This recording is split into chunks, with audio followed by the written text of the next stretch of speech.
하다가 로마서가 지금 굉장히 길기 때문에 또 중요하기 때문에 오늘 이 로마서를 선택을 했습니다. 오늘 로마서의 말씀을 보면 오늘 본 말씀이 상당히 까다롭습니다. 다른 말씀보다도 오늘 본 말씀이 굉장히 많이 까다롭고 이해하기 힘든 부분입니다. 그래서 로마서의 3장에 보면 특히 굉장히 전해야 될 중요한 말씀들이 여러 것이 있습니다. 그런데도 불구하고 그런 말씀들은 여러분들이 쉽게 많이 접했고 또 그 말씀을 여러분들이 깊이 묵상하면서 보시면 이해할 수 있는데 오늘 이 1절부터 8절 말씀은 깊이 묵상해도 이게 이해하기 좀 쉽지 않는 말씀입니다. 그래서 이 부분을 선택을 했습니다. 오늘 이 부분을 선택했는데 이 부분은 여러분들이 먼저 알고 가셔야 될 말씀이 있습니다. 뭐냐면 이 부분은 질문과 답변으로 이루어졌다는 겁니다. 그러니까 총 4가지 질문과 4가지 답변으로 이루어졌습니다. 그래서 사실 질문하면은 참 그 현명한 사람들에게 질문을 하죠. 질문을 하는데 오늘 이 로마서 3장 1절에서 8절 말씀은 질문이 이루어진 질문이 아니라 예상된 질문입니다. 그러니까 유대인들이 이제 예상할 질문들, 바울에게 또 하나님 말씀을 전하는 사람들에게 특히 바울에게 그 질문할 예상 질문입니다.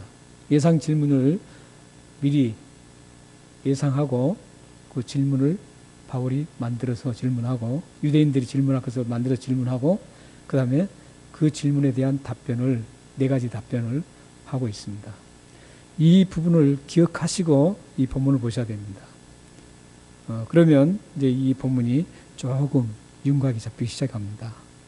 그래서 질문을 하면 우리는 사실 여러분들이 살아가실 때 특히 이제 연로하신 분들에게 질문을 좀 많이 해야 됩니다. 요즘 세대 아이들 보면 너무 모든 매체들이 발달되고 수많은 정보들이 쏟아지거든요. 그런데 이제 연세가 되시고 이제 나이가 좀 많을수록 그런 부분에 약하죠.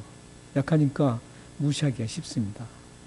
그런데 그 수많은 정보보다도 연세 드신 분들에게 그 질문을 하면 그 질문이 정말 좋은 질문이 답입니다.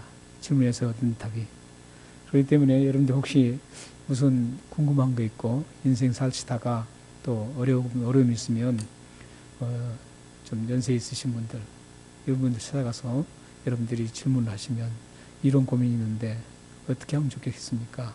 이렇게 여러분들이 문의를 하시면 거기서 그분들이 들려주는 그 답변이 인터넷이라든지 어떤 정보의 답보다도 실질적이고 가장 지혜롭고 현명한 답변이 나오게 됐습니다. 그래서 우리는 이 연세 드신 분들에게 그런 고귀한 경력과 지금까지 쌓아온 그 경험 속에서 나오는 그런 답변들을 부지런히 여러분들이 들으신다면 큰 유익이 있을 겁니다.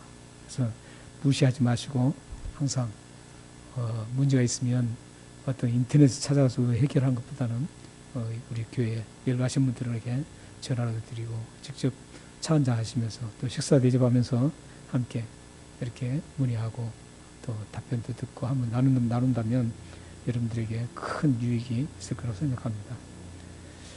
오늘 본 말씀은 제가 말씀드린 대로 이 질문 그리고 답입니다. 답으로 되어 있습니다.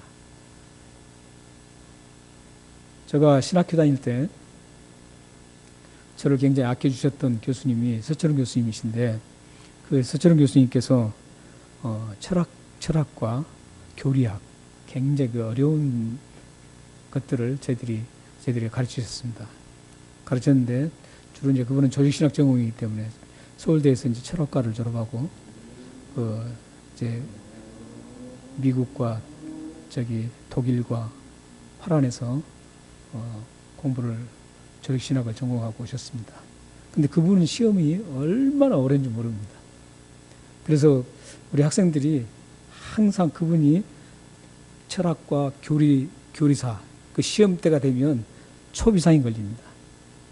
그래서 아는 분들 좀 같이 공부할 수 있는 분들끼리 서로 그룹을 지어서 예상 문제를 시험에 나오는 예상 문제를 미리 다 뽑습니다. 뽑아가지고 막 달달달 외웁니다. 외워가지고 시험을 보는데 그래도 예약점 받은 사람이 없었습니다. 많이 받으면 비약점입니다. 그리고 한 30% 40%는 페일돼 있습니다. 얼마나 어려운지. 그래서 30% 40%는 페일되니까 이제 학년은 못 올라가고 드랍되는 거죠. 드랍되니까 같이 공부했던 클래스메이트들이 1년 후배가 되고 2년 후배가 되는 분들이 많습니다. 예, 그 정도로 어렵습니다. 예상 문제를 질문을 다 뽑아가지고 했는데도 안 됩니다. 오늘 지금 본문이 이런 예상 질문입니다. 예상을 하고 유대인들이 이렇게 질문할 것이다. 이 예상을 하고 사도 바울이 지금 정리하는 겁니다. 이 정리하는 것은 유대인들에게만 해당되는 게 아니라 지금 우리에게 직접적으로 유익한 그런 말씀을 우리에게 지금 전해주고 있습니다. 그래서 이 유대인들이 왜 그러면 유대인들이 이런 질문을 하게 됐을까? 질문을 할 거라고 바울이 생각했을까? 그것은 2장에서 보면은 나오고 있습니다. 2장 전체적으로 딱 보면 2장 전체는 1장은 이방인들, 유대인이 아닌 모든 이방인들의 죄악성을 얘기하고 있고 2장은 유대인들의 죄악성을 얘기하고 있습니다. 유대인들이 자기들이 선민의식에 사로잡혀서 교만하고 위선적이고 표면적으로만 자기들은 하나님 백성이기 때문에 구원을 보장받았다라는 그런 아주 잘못된 생각을 가지고 있는 유대인들에게 사도 바울이 2장에서 굉장히 많은 지적을 합니다. 질타를 합니다. 그 표면적으로만 해서 당신들이 할례를 받았다고 해서 유대인이 아니다. 진짜 할례는 마음으로 받아야만 정말 할례다. 그 사람이 진정한 유대인이고 하나님의 긍휼하심을 입을 수 있다. 그렇지 않으면 하나님의 진로의 심판을 당하게 될 것이다. 이렇게 수많은 여러 가지를 2장 31절까지 계속 사도 바울이 유대인들을 향해서 질타를 합니다. 그 질타를 들었던 유대인들이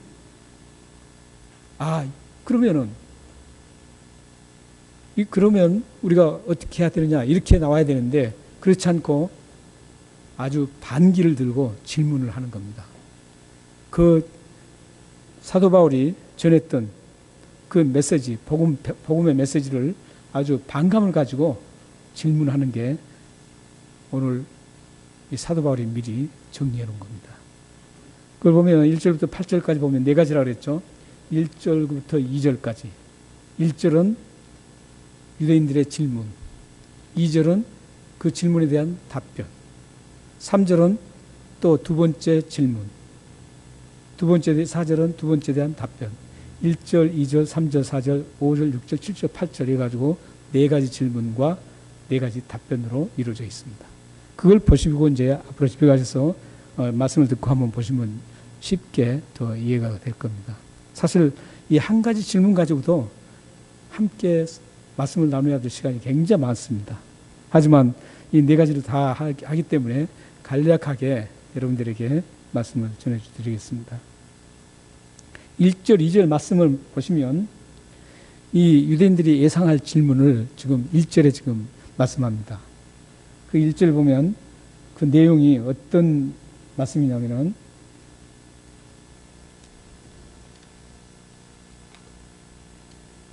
그런즉 유대인의 남이 무엇이며 할례의 유익이 무엇이냐 이렇게 지금 합니다. 그래서 뭐냐면 이제 이건 유대인들이 지금 예상 질문이에요.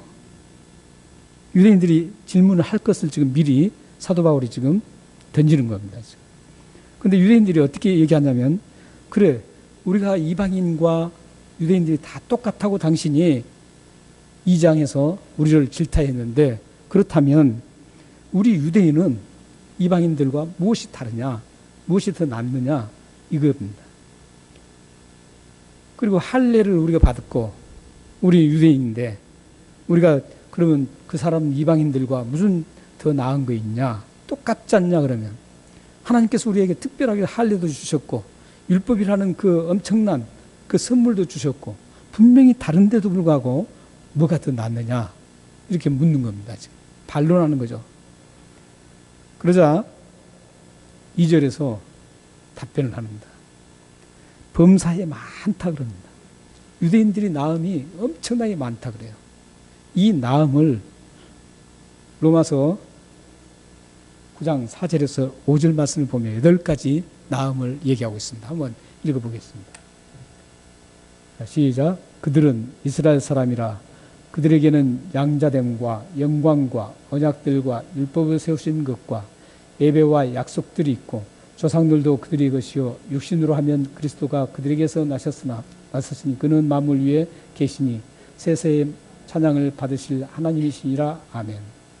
저기 보면 지금 유대인들이 이방인들보다 훨씬 특별한 그 선물을 받고 나았다는 것을 지금 9장에서 사도 바울이 쭉 말씀을 하고 있습니다. 근데 저 보면 양자 됐다. 저기서 하나님의 자녀가 됐다. 이런 거. 이 이방 민족들에게 하나님께서 너희들이 내 자녀라고 한 적이 없습니다. 구약에는 이스라엘 백성들만을 하나님께서 너희들은 내 자녀라고 칭호를 하고 있습니다. 얼마나 대단합니까? 굉장히 낮죠. 비교할 수밖에. 그리고 영광, 양자됨과 영광, 이 영광은 하나님께서 영광스럽게 해주는 겁니다. 저기서 이제 다 우리가 그 얘기를 못하지만 저기 나온 그 목록들은 비교할 수 없을 만큼 대단한 것들입니다. 굉장한 것들이에요. 예를 들어서 영광만 한다고 해도 생각해도 대단한 거죠. 영광이라는 것은 아무에게나 주어지는 게 아닙니다. 정말 꼭 전달하고 영광스럽게 해야 될 사람들에게만 영광을 붙였습니다. 하나님은 그런데 이 이스라엘 백성들로부터 영광을 받기 위해서 먼저 그 이스라엘 백성들을 영광스럽게 만들기를 원하셨습니다. 그리고 언약도 보면은 하나님께서 이스라엘 백성들에게만 언약을 하셨어요. 그리고 율법을 주셨고 예배도 주셨다는 거죠. 이방 민족들은 예배를 하나님 앞에 드린 게 아니라 우상 숭배라며 우상에게 예배를 드렸습니다. 그런데 하나님은 이스라엘 백성들에게 확실하게 하나님 나에게 예배를 드리라고, 나 외에는 어떤 것에도 예배를 드리지 말고 그 예배는 우상 숭배 예배고 그건 예배가 될 수 없기 때문에 살아계시고 이 세상을 만드신 창조주 하나님, 그 하나님께 예배를 드리라고 하는 그런 엄청난 특권을 받았습니다. 그리고 조상들, 조상들은 믿음의 조상들을 얘기하죠. 믿음의 조상들을 통해서 하나님의 살아계심과 그 모든 어떤 하나님의 말씀을 계승을 받았습니다. 그런 조상들이 있다는 거 얼마나 행복한지 모릅니다. 저는 호주에 와서 호주에서 이제 공부하면서 뭘 느꼈느냐면, 한국에서 제가 항상 말씀드리는 거예요. 저희 7년 동안 한국에서 신학을 했습니다. 그런데 호주 와서 제가 5년을 신학했는데, 호주 와서 이 평신도들, 이 교회에서도 이 빈센트 장로님하고 같이 성경 얘기를 하잖아요. 하면 대단합니다. 한국의 웬만한 목사보다 훨씬 낫습니다. 대단하세요. 그리고 여기서 신학한 분들은, 여기서 호주에서 목사 된 분들은 신학을 4년밖에 안 합니다. 한국은 정상적으로 하면 7년을 해야 되거든요. 여기서는 4년 하고 목사를 안수받습니다. 그래서 저는 처음에 이 사람들 뭐 4년 해가지고 무슨 성경을 알면 얼마나 많으냐 하고 대화를 했는데 제가 정말 깜짝 놀랐습니다. 왜냐하면 그들이 성경 보는 그 폭과 깊이, 이게 대단합니다. 그래서 이제 제가 가만히 생각해 봤어요. 생각해 봤더니 왜 그럴까 생각했더니 이분들은 백그라운드가 아버지로부터 계속 이 성경을 가지고 살았던 사람들입니다. 그러니까 백그라운드가 다 비블리컬하는 거예요. 성경적인 거예요. 그러니까 자연스럽게 성경을 깊이 알고 같이 폭넓게 그 조상 대대로 내려오면서 그걸 누렸다는 거죠. 그래서 이 뿌리, 기독교의 뿌리라는 게 무시를 못하는구나, 이걸 느꼈습니다. 물론 지금 호주 같은 경우도 기독교 뿌리가 그렇게 있었음에도 불구하고 뭐 완전히 지금 교회도 뭐 엉망이 되고 했지만, 그러나 그 속에서 계속 신앙을 유지하는 분들은 보면 대단합니다. 이처럼 믿음의 계승을 할 수 있는 그 부모님이라든지 그 선조들 계속 산다는 것은 얼마나 큰 특혜인지 모릅니다. 그런데 이스라엘 백성들은 그런 특혜를 누렸다는 것이죠. 다른 이방 민족들은 다 우상에게 예배를 하면서 지내고 또 그 조상들이 다 우상 숭배자들이었어. 그래서 자연스럽게 그 우상을 따라갈 수밖에 없는 그런 처지였는데, 이스라엘 백성들은 하나님, 창조주 하나님, 진정한 신이신 하나님을 선택을 받아서 섬기고 있었다는 것이죠. 그걸 계속적으로 이어받으면서 계승을 했다는 겁니다. 얼마나 큰 축복인지 모릅니다. 또 보세요. 대단한 거 있죠. 예수 그리스도가 이스라엘 백성의 혈통에서 나왔다는 거죠. 얼마나 대단합니까? 이거 대단한 거, 이방인과 비교했을 때 비교가 되지 않는 엄청난 특권을 누렸던 게 이 유대인들이었습니다. 그런데 어느 사도 바울은 말이죠. 그 많은 마음이 있는데 그것에서 우선적인 게 있다. 여기 우선적이라는 것은 뭐냐면 순위상 1, 2, 3, 4, 1, 2, 3 어떤 그런 우선순위가 아닙니다. 가치에 있어서 가장 중요한 우선순위를 얘기하는 겁니다. 여기서 지금. 무엇보다도 소중하고 무엇보다도 비교할 수 없을 만큼 가장 가치 있고 중요한 것을 지금 표현하는 게 지금 우선이라는 뜻입니다. 어떤 우선, 첫 번째, 퍼스트 뭐 이런 뜻이 아니에요.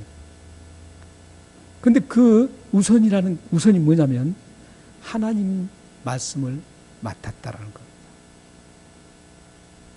하나님을 말씀을 맡았다는 거죠. 그러니까 저기 지금 나오는 그 엄청난 특권들보다도 더 비교할 수 없는 게 하나님의 말씀을 가졌다는 거예요.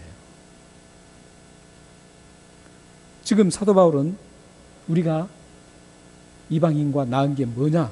유대인들의 질문에 그 수많은 것들이 있지만 그것보다 비교할 수 없는 그 엄청난 가치를 가지고 있는 하나님 말씀을 맡았다, 이렇게 얘기합니다. 여기서 참 생각해 봐야 될 게 뭐냐면 하나님의 말씀을 받았다 이렇게 하지 않습니다. 여기서 지금 사도 바울은 하나님 말씀을 맡았다 이렇게 얘기하고 있습니다. 왜 이렇게 표현했을까요? 하나님 말씀은 보관하라는 그런 뜻이 아닙니다. 하나님 말씀을 보관하고 자기만 그걸 가지고 되새김질하는 그런 것 아니라는 것이죠. 그게 아니라 여기서 맡았다라는 것은 제2의 행위를 일으켜라 이런 뜻입니다. 그러니까 하나님의 말씀을 맡았다는 것은 그 말씀을 내가 소유하고 나만 보관하는 게 아니라 그 말씀을 다른 사람에게 제2의 행위로 그것을 퍼뜨려 나가라, 이런 의미를 가지고 있다는 것. 왜 그렇게 퍼뜨려야 되냐면 가장 가치 있는 소중한 것이 바로 말씀이기 때문이라는 것. 여러분들은 더 엄청난 걸 받았습니다. 여기서 이스라엘 백성들이 지금 말씀을 맡았다는 것은 구약 성경에 한정된 겁니다. 구약 성경. 근데 우리는 구원이 완성된 온전한 말씀을 우리는 하나님께서 우리에게 주셨고 우리에게 맡기셨다는 것. 대단한 겁니다. 여러분들이 하나님으로부터 받아 누리는 그 어떤 것보다도 비교할 수 없이 소중한 게 바로 예수 그리스도가 십자가 죽으시고 완성한 이 말씀, 완벽한 이 말씀을 우리에게 주시면서 맡기셨다라는 거예요. 그러면 여러분들은 어떻게 해야 돼요? 하나님이 그런 소중한 것을 줬는데 여러분 자신만 보관하고 있으면 안 된다는 거예요. 제2의 행위가 일어나야 된다는 거예요. 그 말씀을 다른 사람에게 구원의 복음의 말씀을 다른 사람에게 전달해라는 겁니다. 그래야만이 천하보다 귀한 생명이 구원을 받는다는 거죠. 여러분들에게는 이 말씀을 맡긴 그 하나님의 그 엄청난 특권을 여러분들이 누리고 있습니다. 이스라엘 백성들보다도 더 엄청난 특권을 누리고 있습니다. 이 특권을 여러분들이 사용을 하셔야 된다는 거죠.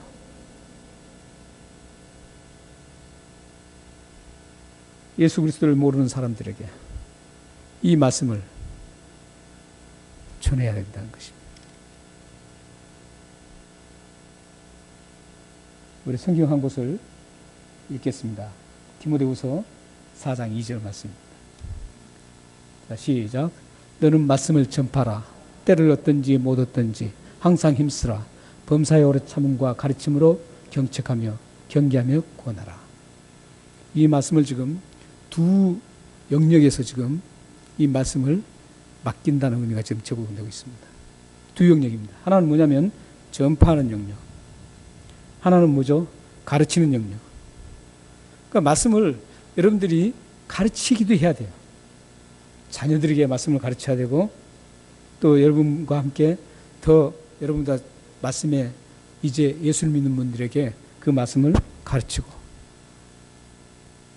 아직 예수를 모르는 분들에게 이것을 전파해야 되고 이 말씀은 지금 사도 바울이 오늘 2절에서 말씀하는 이 사도 바울의 이 말씀을 맡았다는 것은 이 세상에서 가장 어느 것도 비교할 수 없을 만큼 비교할 수 없을 가장 소중하고 가치 있는 게 말씀이라는 것. 이 말씀을 여러분들은 지금 소유하고 있습니다. 여러분들이 이 말씀을 전파하면 한 생명이 영원한 생명을 얻게 됩니다. 여러분이 지금 이 말씀을 가르치면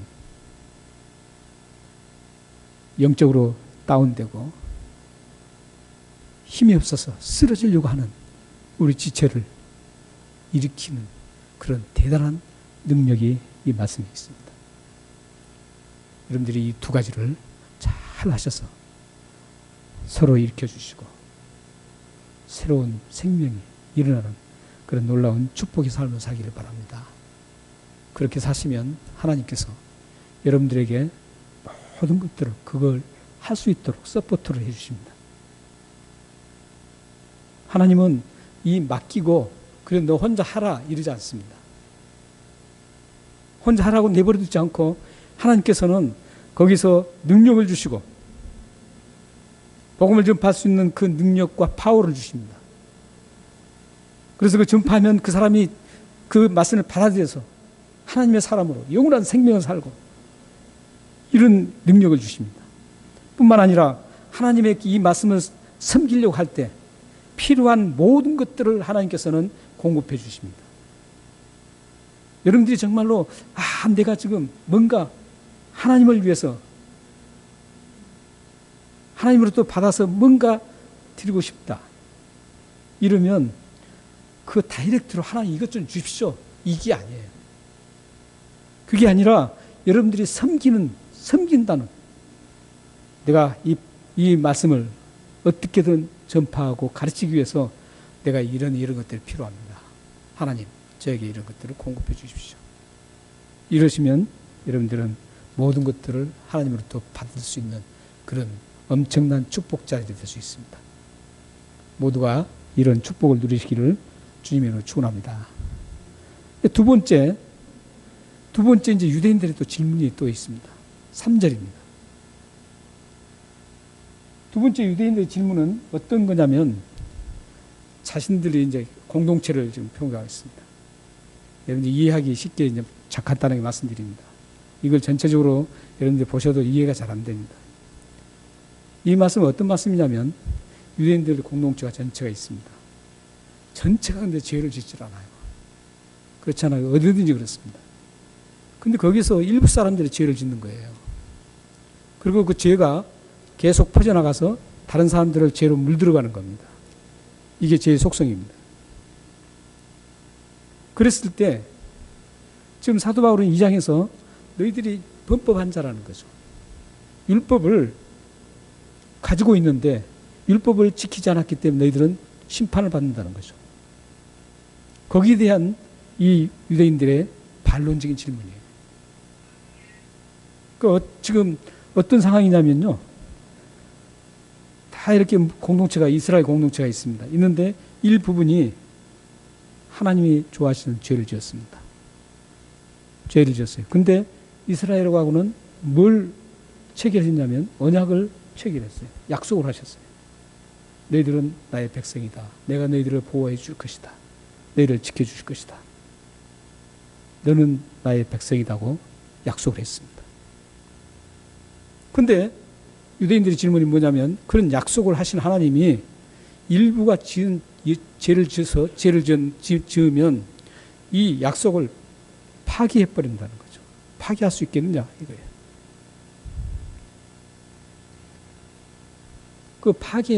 하나님 그 파기를 안 하죠. 왜냐하면 하나님의 특성은 뒤에 보면 사도 바울의 답변이 참되시다, 신실하시다, 미쁘시다 이런 단어를 쓰고 있습니다. 이 단어는 무슨 의미냐면, 하나님은 한 번 약속을 하고 한 번 결정한 그 상황에 대해서는 절대 변하지 않다 이런 뜻입니다. 그러니까 이스라엘 백성들 중에 범죄를 했다고 해서 이스라엘과 약속했던 것을 내 마음에 안 드니까 너희들 약속 파기야 이러지 않는다라는 겁니다. 이건 우리의 구원과도 연관되어 있습니다. 여러분들이 예수 그리스도를 믿으셨어요. 예수님께서 우리를 위해서 십자가에 죽으시고, 그래서 우리는 그 예수 그리스도의 보혈로, 십자가의 보혈로 깨끗하게 그것을 믿으면 우리 죄가 다 용서받고 우리가 구원의 사람이 됩니다. 그래서 여러분들이 예수님 그것을 믿었어요. 그러면 구원받는 겁니다. 그런데 여러분들이 구원받은 사람처럼 살아갈 수 있나요? 이 질문을 던지면 단 한 사람도 나는 그렇게 살아갑니다 하는 사람은 없습니다. 그렇게 답한다면 그분은 예수님 수준입니다. 죄가 없으신 예수님 수준이에요. 제가 존경하는 그 교수님들 중에서 존경하는 교수님, 목사님들 굉장히 신실하신 분들, 존경하는 분들이 있습니다. 저는 막 교회가 크고 막 대단하고 이런 사람도 존경하지 않습니다. 물론 교회가 커서 존경하지 않는 게 아니에요. 그분들이 제대로 교회를 키웠다면 저는 존경합니다.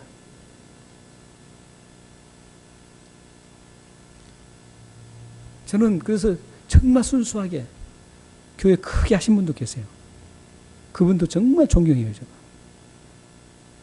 근데 그런 분들을 보면 그런 분들도 정말 주님 앞에서, 그건 이제 여러분들 좀 많이 들으셨을 거예요. 코람 데오라고 합니다. 헬라어로. 코람 데오라 그러는데 그것은 하나님 앞에라는 뜻이거든요.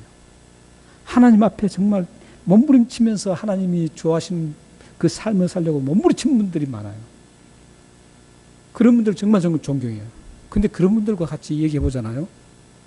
근데 그런 분들일수록 무슨 고백한 줄 아세요?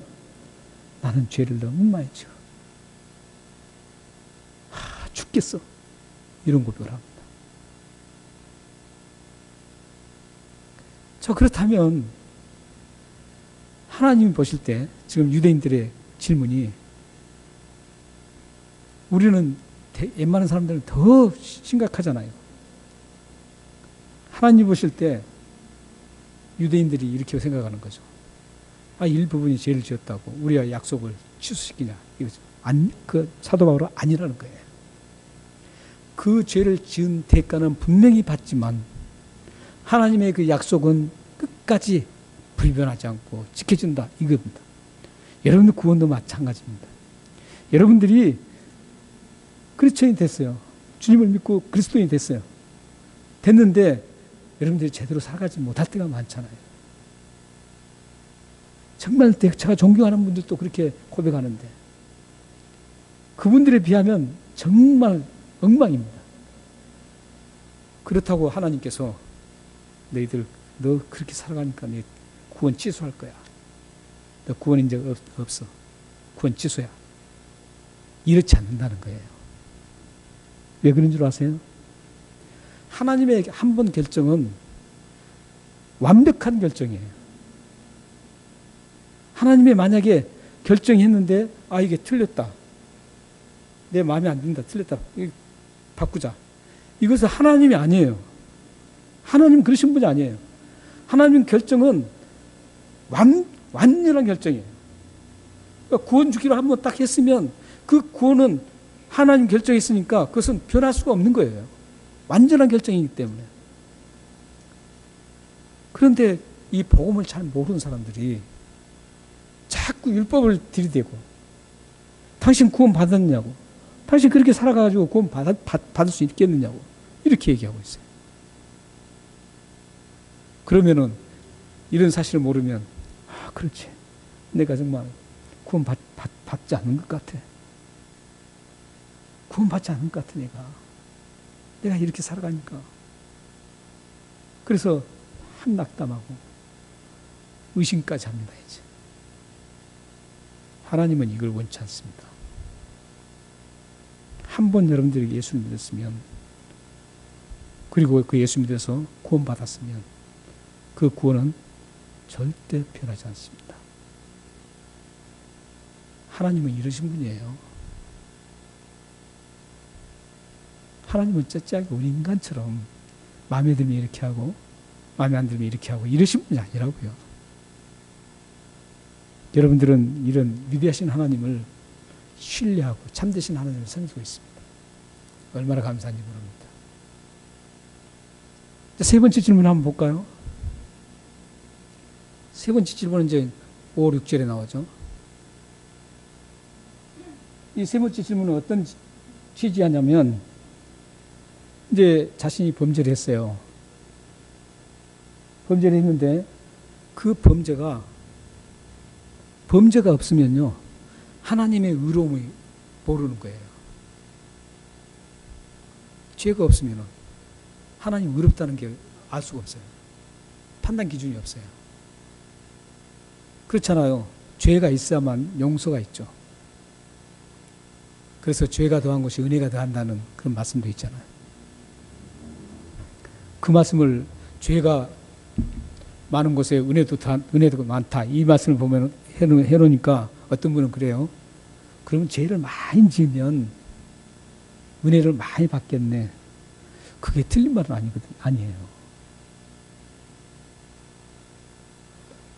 죄를 많이 인식하고 죄의 용서함을 깊이 많이 알수록 하나님의 은혜가 얼마나 크고 하나님의 의로우심이 얼마나 큰지를 알 수 있는 겁니다. 그러니까 우리가, 여러분들이 죄에 대해서 굉장히 민감하셔야 돼요. 크리스천은 이 죄에 대해서 민감해야만 진정한 크리스천이 될 수 있습니다. 요즘은 목사님들이 죄를 잘 지적을 하지 않아요. 왜 그런 줄 아세요? 달콤한 말을 다 해줘야 돼요. 그래 좋게 다 좋아하게 해야 돼요. 좋아하게 해야 되니까 좋은 말, 아주 세련된 말을 잘 정제해서 유창하게 전합니다. 그런데요, 성경에 베드로라든지 사도 바울이라든지 그 어떤 사람도 그런 수법을 쓰지 않았습니다. 사람을 즐겁게 하랴 내가 하나님을 즐겁게 하랴, 이런 갈등에서 하나님 설득하죠. 아주 그냥 좋은 얘기, 즐거운 얘기, 뭐 심지어는 교회 가면 완전히 코미디장, 코미디에 와서 듣는 것 같아요. 그냥 일반적인 얘기할 때는 그게 가능합니다. 그러나 이 예배 속에서 하나님 말씀을 선포할 때는 그래서는 안 됩니다. 그래서 이 말씀은 지금 어떤 말씀이냐면, 자신이 지었던 그 죄를 통해서 죄가 하나님의 의를 나타내기 때문에, 그렇다면 우리가 지은 죄를 하나님은 심판하면 안 된다는 거예요. 아주 궤변이죠. 대단하죠. 그렇잖아요. 좋은 역할을 하잖아요, 죄가. 어떻게 보면 죄가 굉장히 좋은 역할을 해요. 하나님의 의를 쫙 드러나게 만드니까 좋은 역할을 하죠. 그렇기 때문에 이 좋은 역할을 하는 죄를 지었다고 심판하면 그게 되느냐 이거죠, 하나님. 그때 이 사도 바울이 6절에 어떻게 답한 줄 아세요? 6절의 답이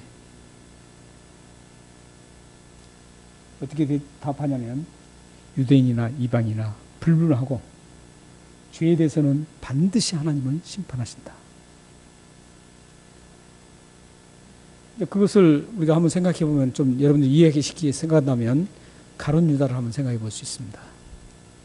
가룟 유다가 예수님을 팔잖아요. 근데 가룟 유다가 없었으면 예수님의 십자가라든지 구원의 완성이 이루어지는데 이 가룟 유다가 대단히 중요한 역할을 합니다. 그렇잖아요? 그런데 이 가룟 유다가 이렇게 죄를 지으면서 대단한 역할을 했어요. 하나님의 그 의로우심, 그것들을 다 드러내는 거예요. 그렇다고 해서 가룟 유다를 좋은 사람으로 하나요? 아니잖아요. 아니에요. 그래서 사도 바울은 지금 아니라는 거예요. 자신의 죄를 통해서 하나님이 막 드러날지라도 그 죄는 죄라는 거예요. 그 죄를 정당화하면 안 된다는 거죠. 그 죄를 미화시키면 안 된다는 겁니다. 그게 지금 사도 바울의 강력한 강조예요. 그러자 이제 유대인들이 더 기가 막힌 궤변의 질문을 합니다. 그게 7절이에요. 그 7절에 어떻게 이제 질문한 줄 아세요? 그렇다면 우리가 이제 죄를 지으면 하나님이 영광이 되고,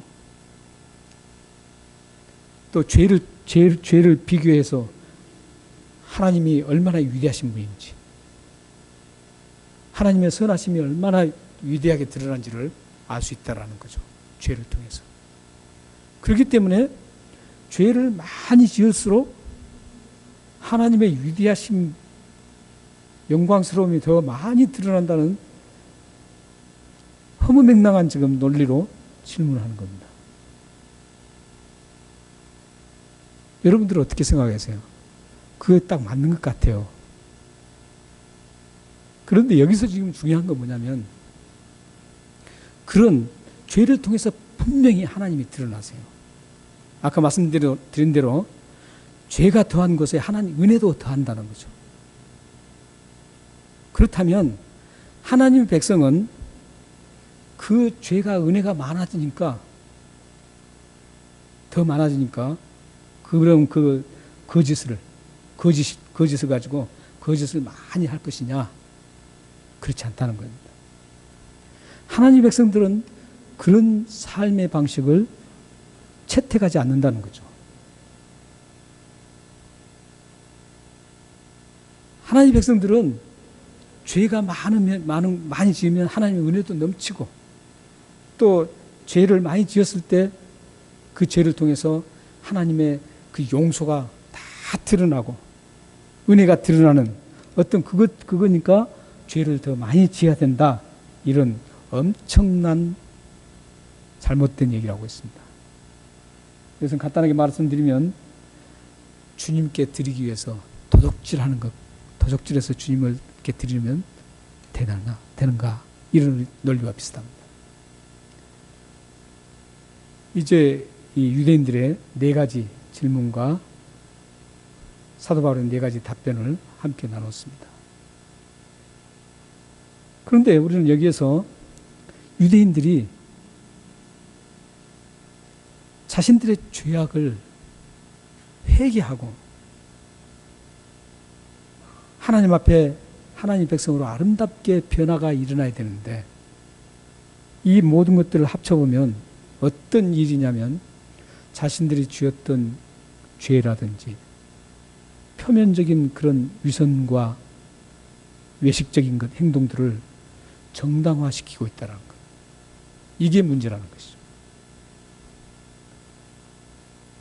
하나님의 백성들은 죄를 지었으면 거기에 통회하고 통렬하게 하나님 앞에 잘못을 고백하고 용서를 받기 위해서 몸부림치는 거죠. 쉽게 그냥 하나님이 뭐 이 죄 그냥 막 지어나가는 거에 막 죄를 의식 없이 그냥 죄를 계속 습성적으로 짓는 게 그리스도인이 아니라는 겁니다. 여러분들 남을 비방하는 거 있잖아요. 우리 사람들 특히 이민사회에서는 보니까 이 남을 비방하는 게 가장 많은 것 같아요. 이 남을 비방하는 게 가장 큰 죄 중에 하나입니다, 사실. 제 목록에 있습니다. 제 목록마다 그 비방이라는 게 계속 나옵니다. 그 비방을 여러분들이 아무 의식 없이 그냥 하면 안 된다는 거죠. 그리스도인들은. 일반 세상 사람들이야 그리스도의 어떤 죄의 용서함과 관계없어서 그냥 해도 괜찮아요. 그러나 우리가 예수 그리스도를 믿고 그리스도로 인해서 그 은혜를 받고 용서함 받고 하나님의 백성이 되고 구원을 받아서 앞으로 이 세상이 끝나면 영원한 천국을 가야 할 여러분들은 그런 비방을 쉽게 해서는 안 된다는 거죠.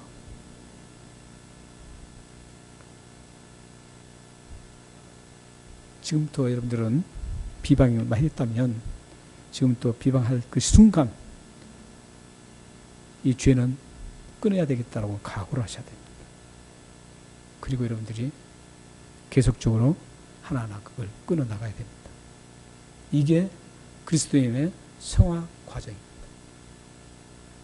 아름답게 의롭게 되는 사람입니다. 장성한 분량에 이르는 그 과정입니다. 여러분들이 비방뿐만 아니라 모든 죄가 다 그래요. 그러니까 내가 습성적으로 계속 짓는 그 죄가 있다면 오늘 본 말씀을 통해서 잘 관찰하시고 그 죄를 정당화시키지 말고 그 죄를 계속적으로 방치하지 말고 끊어야 됩니다. 회개하고 끊어야 됩니다. 그랬을 때 하나님의 은혜가 풍성하게 여러분들에게 임하고 여러분의 삶에 하나님의 평강과 기쁨이 즐거움이 가득 넘치게 되어 있습니다. 우리 마지막으로 성경 한 곳을 보고 우리 말씀을 마치겠습니다. 잠언 28장 13절입니다. 함께 읽겠습니다. 자, 시작. 자기의 죄를 숨기는 자는 형통하지 못하나니 죄를 자복하고 버리는 자는 불쌍히 여김을 받으리라. 이 말씀을 여러분들은 깊이 잘 새겨 들었으면 좋겠습니다. 만약에 여러분들이 이 잠언 28장 13절 말씀이 살아계신 하나님 말씀이라고 여러분들이 믿고 있다면 이 말씀을 붙잡고 오늘부터 당장 여러분들이 죄를 하나하나 생각하면서 내가 너무 쉽게 짓는 그 죄들을 잘 관찰하시고 여기서 숨기지 말고 하나님께 고백해서 형통한 여러분들이 되시길 바랍니다. 하나님은 여러분들이 고백하는 그 죄를 들을 때 어떻게 합니까? 불쌍히 여겨주십니다. 그리고 그 죄를 깨끗하게 제거시키시고 여러분들을 새롭게 만들어서 하나님의 위대하심을 드러내고 여러분들이 정말 그리스도인이라는 것을 통해서 죽어가는 영혼들이 새 생명을 얻게 되고 함께 한 우리 지체들 중에 힘이 딸려서 쓰러지는 그런 지체들이 다시 용기를 가지고 다시 일어나는 그런 놀라운 일들이 일어날 것이라고 확신합니다. 여러분 삶 속에 이런 훌륭한 축복의 삶이 전개되어서 여러분 가정과 자녀들과 여러분 삶이 하나님 앞에 아름답게 온 세계에 쓰임받는 도구가 되시기를 주님으로 축원합니다. 기도하겠습니다.